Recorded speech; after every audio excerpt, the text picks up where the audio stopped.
भाई एक पाकिस्तान का ऐसा खिलाड़ी आज तक इंडिया एस्टिमेट नहीं कर पाया। वो खिलाड़ी एक ऐसी खिलाड़ी है भाई, पूरे देशों से डिटेल बता के पाकिस्तान की एक ऐसी खिलाड़ी आज तक इंडिया उसके बारे में नहीं बता कर पाई। जहाँ पे वो खिलाड़ी नहीं खड़ा हो गया वहाँ पे इंडिया को हरा दिया भाई। इस तरह से उसको पूरे तरह से जानकारी बहुत जरूरी है। जिस तरह से भाई पाकिस्तान के सबसे सक्सेसफुल लेजेंड माना जाता है, जिस तरह से लेजेंड रियल में लेजेंड है एज इंडिया के लिए भाई, पूरी तरह से लेजेंड माना जाता है। इंडिया को कभी भी वो अपने सामने में इंडिया को हमेशा के हमेशा हरा के रख दिया। अब जब तक उसकी कप्तानी रहा, कुछ भी रहा पाकिस्तान तरफ से, जब वो इंडिया के सामने खड़ा हो जाता है भाई, इंडिया को हरा ही देता है। ये बहुत बड़ी बात है। उसका नाम है भाई पाकिस्तान के सबसे सक्सेसफुल लेजेंड सरफराज अहमद। आपको पता होगा सरफराज अहमद एक ऐसी खिलाड़ी है भाई, इंडिया की एक ऐसी इकलौता पाकिस्तानी खिलाड़ी है जो इंडिया को ही हराया है उसके कप्तानी में, उसके पीलियर के में। और आज तक इंडिया के कोई भी ऐसा नहीं खिलाड़ी रहा है पाकिस्तान का जो इंडिया को हरा के आगे। ये सबसे बड़ी कहानी है दोस्तों। आपको पता होगा कि सरफराज अहमद सबसे सक्सेसफुल पाकिस्तान का ऐसी खिलाड़ी माना जाता है एज इंडिया के लिए बहुत बड़ी खिलाड़ी है। वो हमेशा की हमेशा इंडिया को हरा दिया भाई।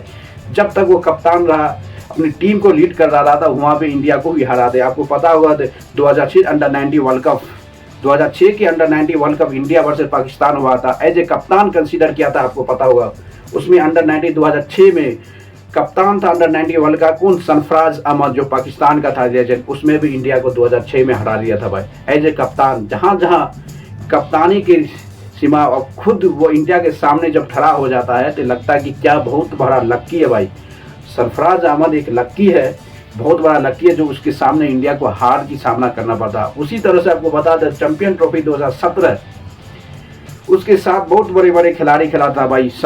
कप्तान लीड करते नजर आए थे सरफराज अहमद, पाकिस्तान के सबसे सक्सेसफुल कप्तान और लेजेंड्स जो चैंपियन ट्रॉफी 2017 में सभी के सभी खिलाड़ी के साथ यार, उसमें भी बाबर आजम, फखर जमान, मोहम्मद आमिर जैसे खिलाड़ी रहते हुए कप्तान की जिम्मेदारी किसके पास था भाई, कप्तान का जिम्मेदारी सरफराज अहमद के था। उसमें भी इंडिया को हरा दिया भाई।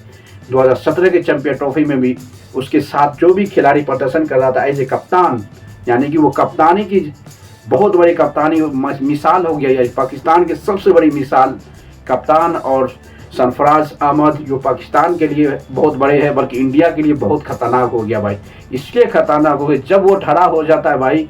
क्या है लकी है, अनलकी है, पूरी लकी है कि पाकिस्तान सरफराज अहमद की कप्तानी में पूरी तरह से इंडिया को हरा दिया भाई। आज एक ऐसी इकलौता कप्तान है, सरफराज अहमद के सामने इंडिया को हार का सामना करना पड़ता है। क्या आज तक उसकी फार्मूला, उसका प्लानिंग आज तक इंडिया नहीं समझा भाई। जब तक पाकिस्तान टीम के लिए जब तक खड़ा रहा ना भाई सरफराज अहमद, इससे पता चलता है कि वहाँ पे इंडिया की हार हो गया भाई।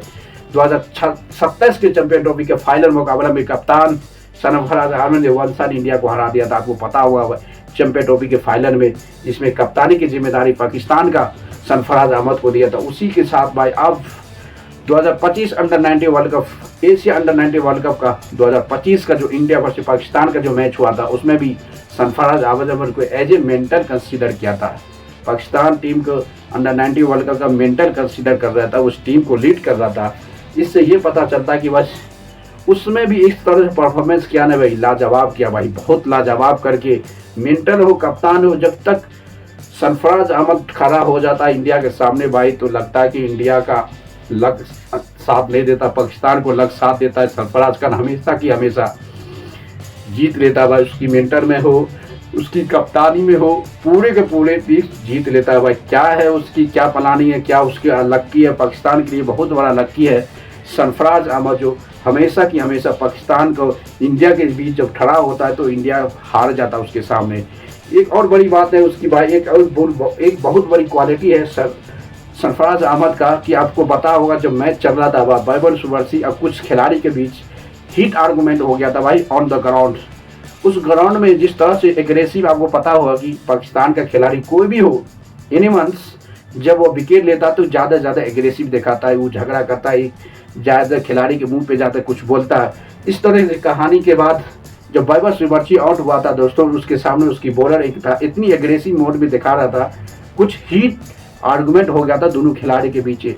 बल्कि पीछे से आवाज़ आता है भाई, मेंटल सरफराज अहमद का आवाज़ आता है, वो पीछे के बात है भाई छोड़ दो अपनी फोकस करो गेम पे, ये हम गेम जीतने के लिए आए, हम झगड़ा करने के लिए नहीं आया। इस तरह से मेंटल का सपोर्ट बाहर से आता है खिलाड़ी के लिए, इसे पता है कि उसकी माइंड सेट क्लियर है भाई, हमको क्रिकेट टीम जीतने के लिए आए, हम ग्राउंड में खेलने के लिए आए, ना कि हम आर्गूमेंट करने के लिए, ना ही झगड़ा करने के लिए। इस तरह से मेंटल को होना चाहिए। ये बहुत बड़ी बात है सरफराज खान का। यार सरफराज अहमद का सबसे बड़ा काम यही है भाई, बहुत अच्छी इंसान है। जिस तरह से पाकिस्तान टीम को रीड किया, झगड़ा आर्गूमेंट हो रहा था दो खिलाड़ी के बीच, बाहर से मेंटल की आवाज़ आता है, भाई इसको छोड़ो, अपना गेम पे फोकस करो, ये हम झगड़े करने के लिए नहीं आए, हम गेम जीतने के लिए। ये बहुत बड़ी बात कर दिया भाई Sarfaraz Ahmed, most successful legend of the Pakistan and 3 का 3 वर्ल्ड कप भाई इंडिया के सामने जीत के रख दिया भाई। 2006 का अंडर 19 वर्ल्ड कप जीत लिया, 2017 का चैंपियन ट्रॉफी इंडिया से जीत लिया, और 2025 का अंडर 19 वर्ल्ड कप का जिसका मेंटल पाकिस्तान को रीड कर रहा था उसमें भी वो जीता दोस्तों। ये बहुत सक्सेसफुल, इसका फॉर्मूला आज तक इंडिया ने कर नहीं पाया। अब देखना पड़ेगा दोस्तों, जिस तरह से सरफराज अहमद ने इंडिया को तीनों के तीनों फॉर्मेट में हरा दिया भाई। जहां तक ये ठहरा रहा वहां पाकिस्तानी ने सबसे अच्छा परफॉर्मेंस करके इंडिया के खिलाफ जीत लिया भाई। सरफराज आजाद मोस्ट सक्सेसफुल कप्तान और मेंटर माना जाता है पाकिस्तान क्रिकेट के लिए। दोस्तों लाइक करते रहो, शेयर और कमेंट, मिलते हैं इस वीडियो में।